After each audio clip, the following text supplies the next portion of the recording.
is a winner. In my opinion, with 4 world titles, 5 world masters titles, the money doesn't come into it, Eric. He is a pure outright winner.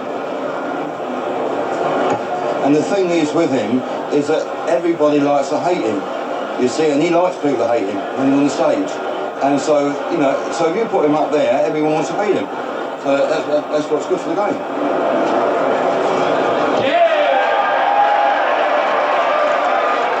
Of course he's big-headed. I'd say Eric is big-headed, and he has every right to be big-headed. Anyone would be big-headed if they were number 1 in the world. And that's a reason to be big-headed, isn't it?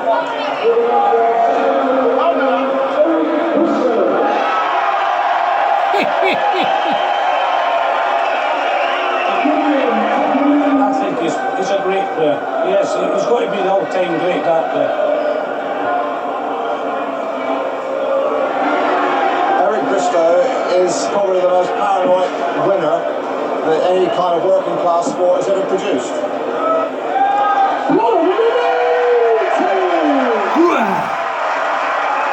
Eric's got to be a winner in everything. It's not just darts, it's the neuroses. And I can't ever recall seeing anybody else in any other sport that has this kind of dedication.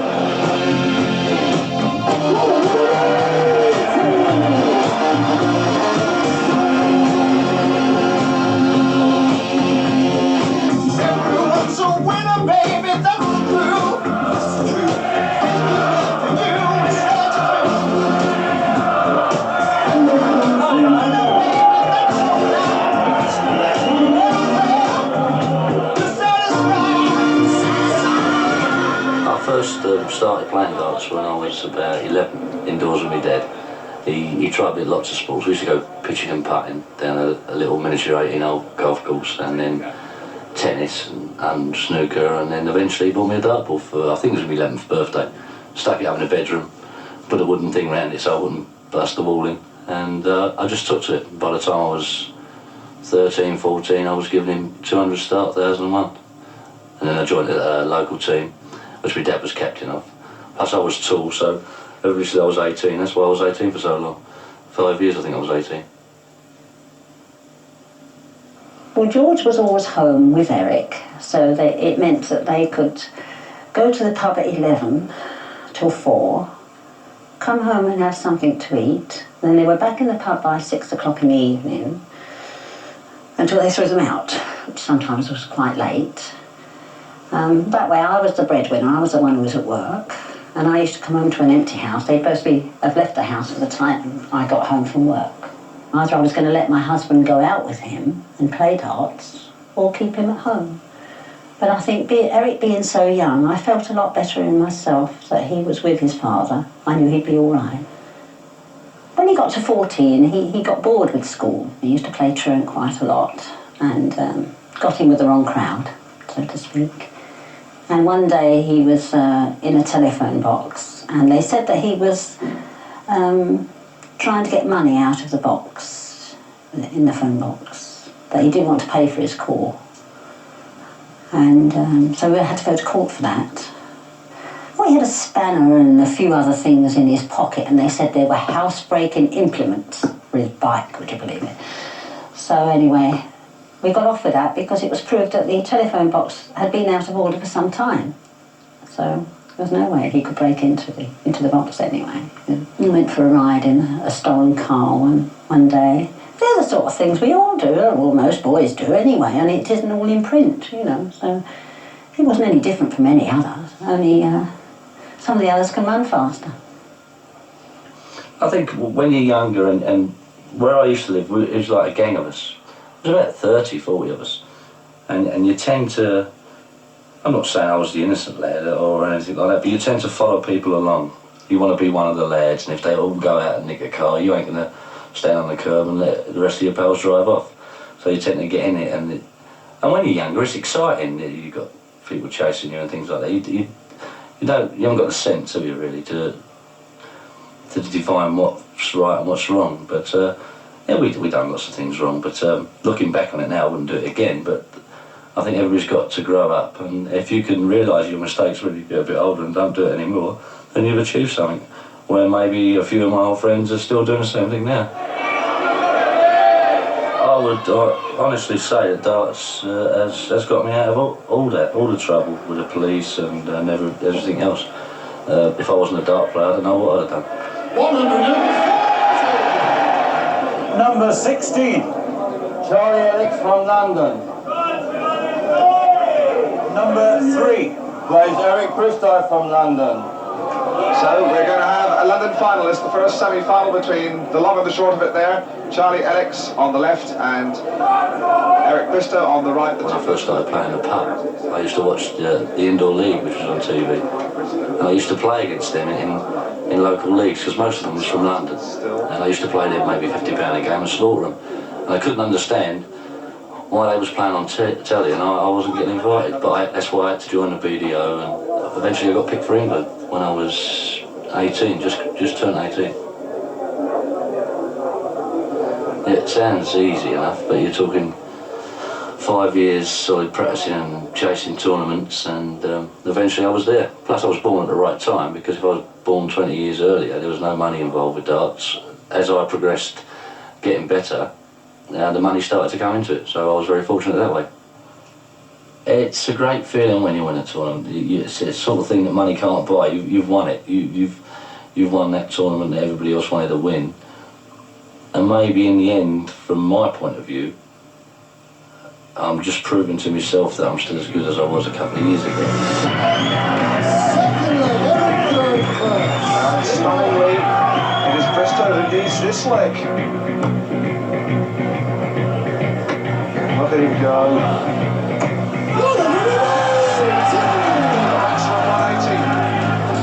Eric Bristow now looking at 2 8s. There is Bristow, where the chips were really down.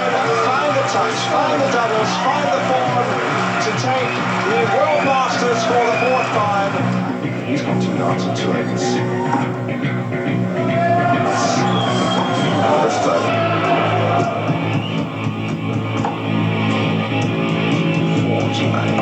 is a champion, he has retained his title. Who can question this man is on form? Yes! What a title for the 3rd successive year. Win the trophy outright here. 925, that's a triple 20, and that's the shot! Oh! Unbelievable! 12 darts, the winning leg. The silverware is going back to Stoke-on-Trent. It's going to stay there, and it's got a cleaning job for life.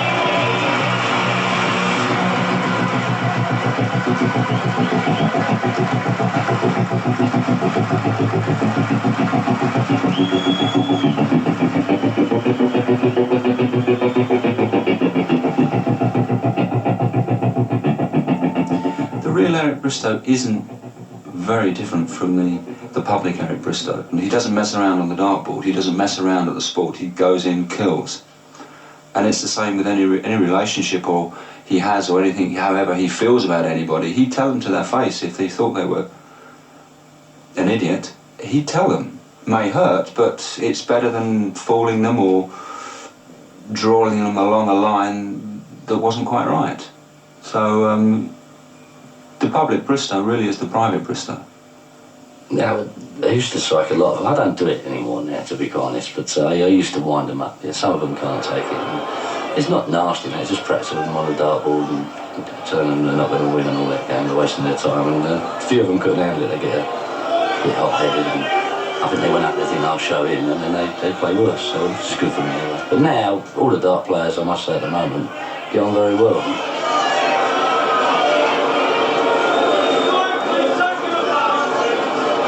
First time I met Eric was in Hartlepool. He'd just been knocked out of the Cameron's Masters, and I mean that's back in 1978.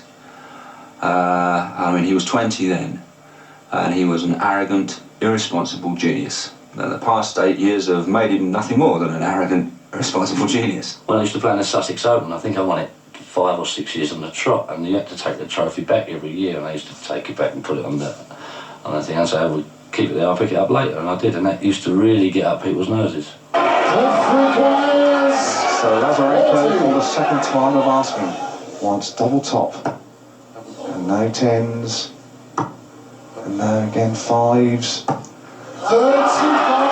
The expression on his face. A lot of people don't know me. If my friends around me who know me, they can see the funny side of it, and they don't give a monkeys anyway. But people who don't know, they think, who's that flash show? So, and they couldn't handle it when I won it.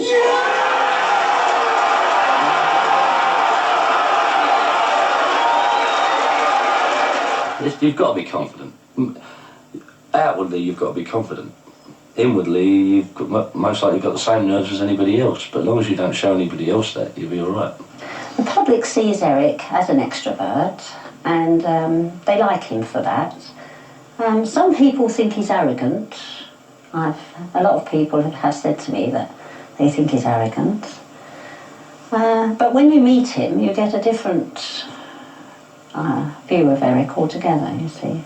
I always say those people who don't like Eric, they haven't met him. I always say if you meet Eric, then you'll like Eric. I think the reason Eric plays at the top is the simple reason to win everything I've won and to do everything that I've done.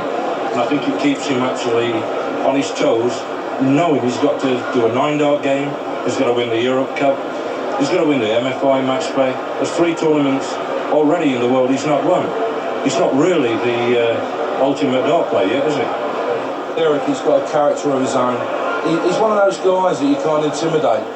He intimidates everyone else, but around him, he intimidates everyone. And I think that's what makes him the player he is. Well, I wouldn't say that. I love playing Eric. I play a lot of challenges all over the country and against Eric, and I think he's a marvellous player, and I really get G'd up to play him, because you've got to, because he's such a great player. I think he's learned a lot. You know, I think he was a few years ago very arrogant, very big-headed. I think he's grown up a lot, and I think that's thanks to Maureen. Somebody who's really brought him along and made him realise that people are people. You know, and people can be very easily upset. I like Maureen very much. We get on well together. She's a lot quieter than us, but she puts Eric first. I was surprised because she was older than Eric and she had 3 children, and going to live up north, I was quite upset for a time because I didn't know her then. But once I got to know her and I know that she looks after him very well, I'm fine now. The relationship with Maureen is important to me. Hopefully it's important to her as well.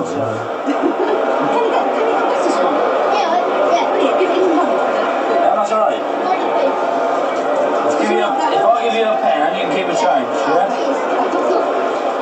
It's not like an ordinary marriage where I go to work, she goes to work, and then we come home and have dinner and maybe go out for an evening out or whatever.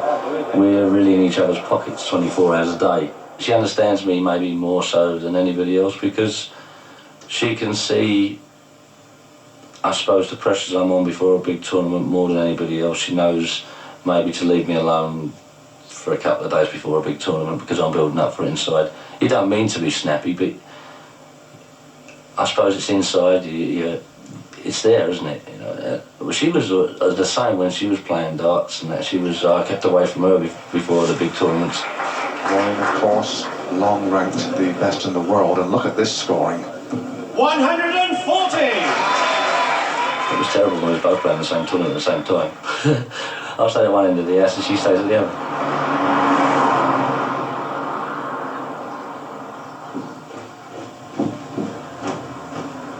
Eric's a winner because he's so dedicated to it. Darts comes first, and then the pub comes next, and then the home comes third. It's not a thing that, you know, you go to work, you switch on and you switch off. He's darts all the time, you know, he thinks darts, we talk about darts all the time, and he'll sit and watch video for hours. He'll sit and watch videos that he's seen probably 3 or 4 times before. Even the ones he's lost, he'll sit and watch and try to find out why. 160! What a classic! Any of you who missed the first half, we will welcome you once more back to the Crafty Cockney, best pub in Stoke-on-Trent. Eric's Boozer. Here's a little song, especially for our old mate Eric. Where is he? I ain't seen him round tonight. Staffordshire is completely different to London. It's more slow up here, there's no rush. With London, it used to be all hustle bustle, and up here you can just relax and poodle along. And the people are great. You know, we've got this place, you get 300-400 people in here in a weekend, there's no hassle. It's nice because I don't have to sign autographs. I sign a couple of voters or whatever for people that come up here visiting, or someone's son down the road or whatever. But I can honestly say I can come in here when there's say 350 people in that big room and go in there and have a drink and not get no hassle from them, which I don't think I could do in the middle of London.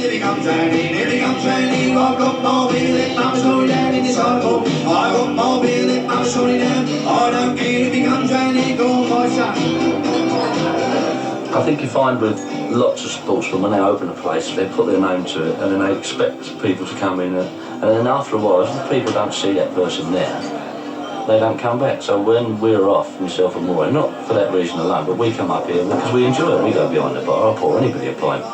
Or I think with a few other top sportsmen, you wouldn't get them behind that bar because they think that they're too good to pour an ordinary working guy a pint of beer. And if you pass that stage, I suppose your business doesn't deserve to take off anyway, because if you're too good for people, you shouldn't open a business like this.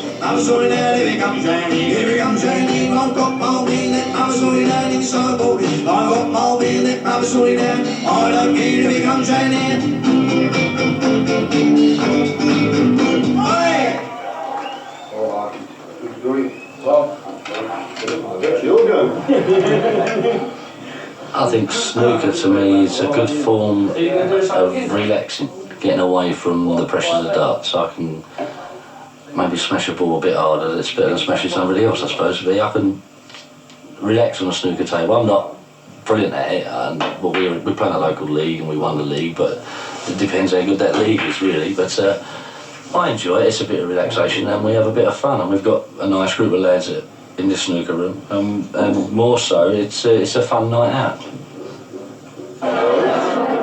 Since it's opened, I've averaged maybe 3 to 4 days a week here, which is a lot of time, and I enjoy it. I don't do it for a business way, because I come up here with my mates and I have a good drink and a good laugh, and it's my way of relaxing.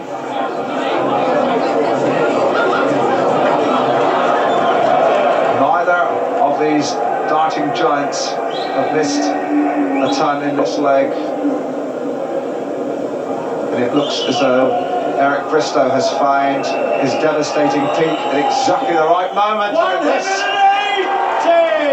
There is lots of pressure, and some tournaments or a certain game can be a lot more pressure than anything. I played jockey down in Scotland, playing in front of 3,000 nutty jocks, and all drinking tins of beer, and I had myself, Maureen and Dick there, my manager Dick, so we had a good support, 3 of us, and it was crazy. The pressure was really on, and it was a real good game. And I played very well, and that meant a lot to me. That win was a good win. It was just an achievement to go up there in Scotland and play in front of all them crazy people. And I must say, when you wear an English shirt, you're the bad guy. You fall off the stage and break your leg and they give you a round of applause because they hate you when you got an English shirt. The crowd will try to deter him, but Bristow will not be deterred. 13 darts to win the World Cup singles crown. Bristow wins it. England are champions for the 3rd successive time.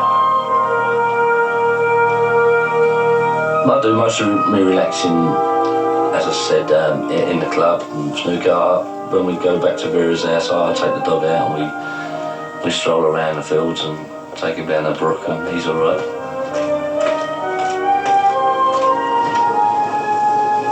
Good thing about it is walking along with a Doberman is no one comes up for autographs anyway, so you can have a bit of peace. It's just nice to get out of the way for a little while and a bit of fresh air, and especially in the summer.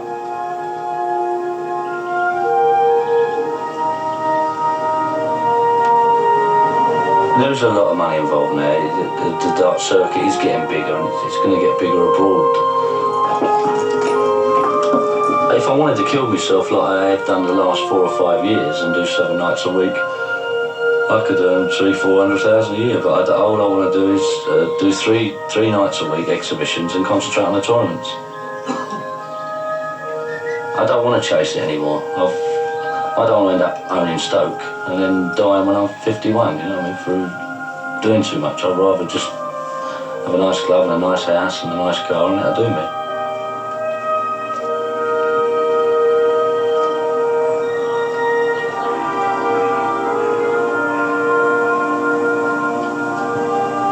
Eric's earning power is unlimited. It's tethered by how much he wants to work. You see too often in sport and certainly in show business of a star who has just made it, believing that it's going to end tomorrow. So they work every hour that God made, and the manager makes them work every hour that God made, because he may believe also that it may end tomorrow. And you tend to see them burn out. I don't believe Eric will burn out tomorrow. I believe he'll be around for as long as he wants to win. And that could be 10, 15 years' time. I mean, you can hear all the other professional dart players saying, oh my God, he's going to be around for another 10, 15 years. That's a bit odd. They keep telling me he's going to be a millionaire and all this business, but really it doesn't mean a lot. It doesn't... When you've got someone who's famous in the family, you don't think of it that way. I don't think of him as a millionaire. He's my son. I just don't think of that part of it at all. And he doesn't go around saying I'm a millionaire. He's just working hard.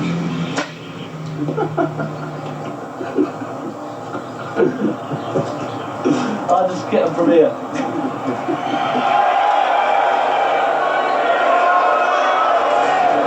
I think you find you're going to get followers anyway who like a certain kind of person, and I want them to win all the time. I should say I've got more supporters now than I've ever had all over the world. My name used to be Norman Leslie Pass, but 3 years ago I wanted to change my name to Bristow because I think the world of the bloke. So I wrote to the fan club I was in 1981. This secretary wrote back to me at the fan club and says Eric's manager says Eric wouldn't like a double. So I wrote back and says, can I change my first name to Eric and have Eric's first name? And the fan club wrote back and said, yeah, that's all right, you can change it to Eric. So I was chuffed. I think there's room for improvement in my game. I seem to be a bit of a slow starter. The longer the tournament goes on, the better I feel inside. Maybe that's why I play better. I don't seem to lose many finals. If I do get done, it's usually first round. But there's always room for improvement in your game.